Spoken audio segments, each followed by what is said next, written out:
আন্তর্জাতিক সপ্তাহ ১ থেকে ৭ই আগস্ট ২০২৪। হামাসের নতুন প্রধান হলেন ইয়াহিয়া সিনওয়ার।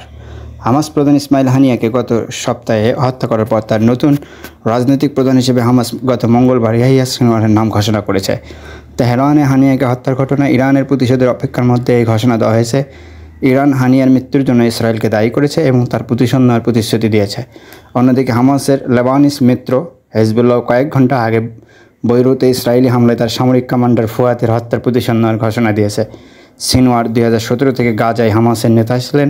হানিয়া কাতারে থাকতেন। ৭ই অক্টোবরের হামলার পর থেকে সিনওয়ারকে জনসম্মুখে দেখা যায়নি। হামাসের একজন সিনিয়র কর্মকর্তা এএফপিকে বলেছেন, সিনওয়ারের নির্বাচন একটি বার্তা দিয়েছে যে হামাস প্রতিরোধের লড়াই চালিয়ে যাবে। নাইজার থেকে সৈন্য প্রত্যাহার করেছে যুক্তরাষ্ট্র। নাইজার সেনাবাহিনীর সূত্রে জানা গেছে, গত সোমবার দেশের উত্তরাঞ্চলীয় আগাদেস বিমান ঘাঁটি বন্ধ করে দিয়েছে মার্কিন বাহিনী। এ থেকে বোঝা যায় নাইজার থেকে মার্কিন সৈন্যদের প্রত্যাহার সম্পন্ন হয়েছে। দুদেশের সেনাবাহিনীর কর্মকর্তারা এই ঘাঁটি বন্ধ করার অনুষ্ঠানে উপস্থিত ছিলেন। উল্লেখ্য, ২০১৩ সাল থেকে নাইজারে সৈন্য মোতায়েন করে আসছে ওয়াশিংটন। নাইজারের দুটি সামরিক ঘাঁটিতে প্রায় ১,০০০ মার্কিন সৈন্য পাঠানো হয়। চলতি বছরের মার্চ মাসে নাইজার অন্তর্বর্তীকালীন সরকার ঘোষণা করেছে যে তারা যুক্তরাষ্ট্রের সঙ্গে সামরিক সহযোগিতা চুক্তির অবসান ঘটাবে।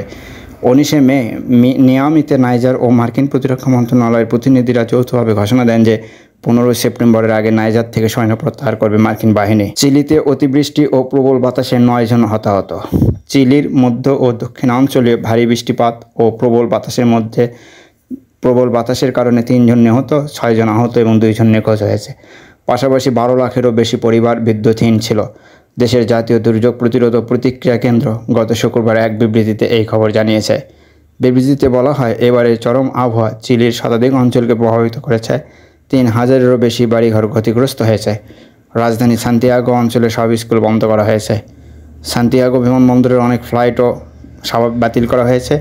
এখন সংশ্লিষ্ট বিভাগ বিদ্যুৎ সরবরাহ স্বাভাবিক করার চেষ্টা করছে। ৬.৮ মাত্রার ভূমিকম্পে কেঁপে উঠল ফিলিপাইনে ৬.৮ মাত্রার ভূমিকম্প হয়েছে। গত শনিবার ৩ আগস্ট ফিলিপাইনের দক্ষিণাঞ্চলীয় মিন্দানাওতে এই ভূমিকম্প আঘাত হানে। স্থানীয় সময় ভোর ৬টা ৩০ এই ভূমিকম্প হয়। মার্কিন যুক্তরাষ্ট্র ভূতাত্ত্বিক জরিপ USGS জানিয়েছে, মিন্দানাও দ্বীপের পূর্বে বার্সেলোনা গ্রাম থেকে প্রায় ২০ কিলোমিটার দূরে ভূপৃষ্ঠে ১৭ কিলোমিটার গভীরতায় ভূমিকম্পটি আঘাত এনেছে।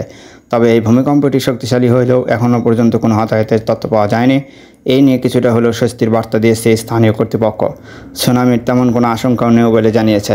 এ নিয়ে বার্সেলোনার পার্শ্ববর্তী শহর লিঙ্গি এর পৌরসভার এক কর্মকর্তা জানিয়েছেন, ভূমিকম্পটি বেশ শক্তিশালী।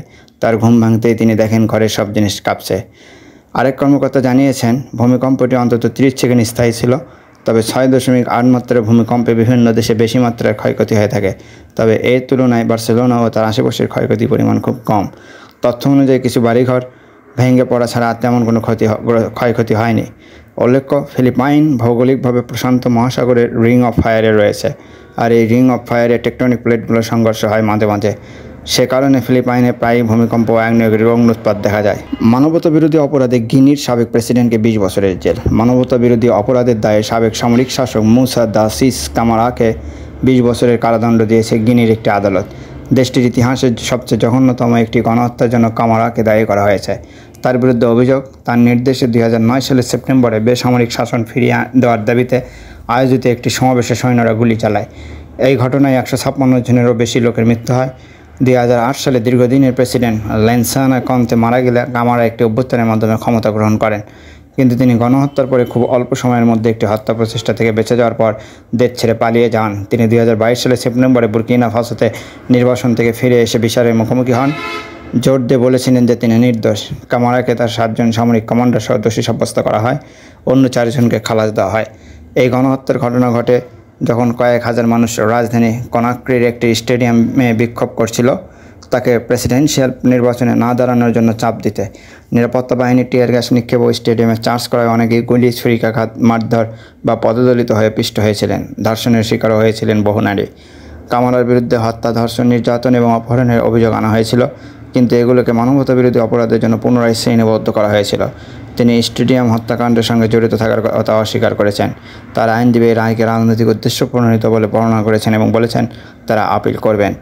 2010 সালে একটি নির্বাচন এক দশকের বেসামরিক শাসনের সূচনা করে, যা আলফা কন্ডেকে প্রেসিডেন্ট হিসেবে ক্ষমতায় নিয়ে আসে।